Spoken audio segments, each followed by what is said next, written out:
The term eugenics means good genes or good origin. It was coined in 1883 by British scientist Sir Francis Galton. He defined eugenics as a moral philosophy to improve humanity by encouraging the best and brightest to breed. Galton was the half-cousin of Sir Charles Darwin, the famous originator of the theory of evolution, which also would come to be known as Darwinism. The three main tenets of Darwinism are the evolutionary transformation from one species into others, natural selection is the cause of divergence in species, the drive behind evolution is the sexual reproductive instinct, and that life is a constant struggle for survival. Galton actually used the theory of evolution to substantiate his new science of eugenics.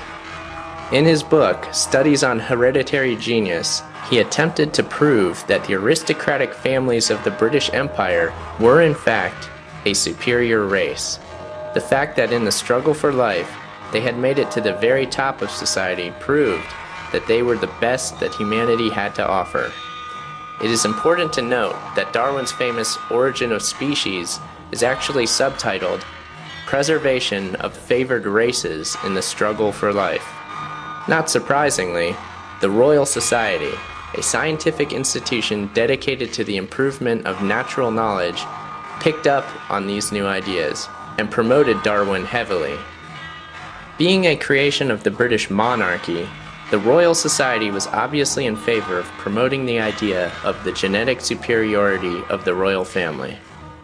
Science itself was being positioned to replace the old religious appeal of the divine right of kings to rule over the inferior masses. Darwin himself stated, "Elite status is prima facie evidence of evolutionary superiority." Through scientism, science as religion, Darwinism could in fact bring about social change. Social Darwinism would manifest itself as eugenics. To eugenicists, the masses were cattle, with Galton calling eugenics the science of improving the stock. The rise of scientism spawned the widespread proliferation of eugenics, as it reached American shores at the turn of the century. The Eugenics Record Office in Cold Springs Harbor, New York, went to work, amassing hundreds of thousands of family pedigrees for genetic research. They also lobbied for state sterilization acts and other eugenic legislation. In 1899, Henry Clay Sharp, a prison physician, began sterilizing degenerate prisoners. And later in 1907, he was a key advocate for a law in Indiana which was passed, mandating the compulsory sterilization of degenerates throughout the state. In 1921, the American Eugenics Society was formed and began propaganda campaigns, which included the promotion of eugenics in churches, schools, and state fair exhibitions.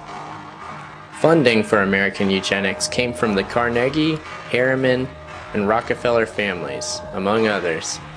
Eugenics was being accepted as a genuine form of science. Social Darwinism made strong advances toward a world in which scientism would fulfill Galton's dream of having eugenics be the religion of the future. But a major setback occurred at the end of World War II. It was discovered that American eugenics had been a major influence on Hitler's final solution. In 1934, Rudolf Hess had stated that National Socialism is nothing but applied biology. Hitler had only wanted to preserve the best German stocks and elevate them to a dominant position within society. It was at this point in eugenics history that a crucial move had to be made in order to hide eugenics from the now aware masses of humanity. Prominent eugenicist Julian Huxley stepped up and offered a solution. He simply invented a new word to replace eugenics, that term being transhumanism. which he defined as a need for mankind to realize the importance of steering the direction of its own evolution.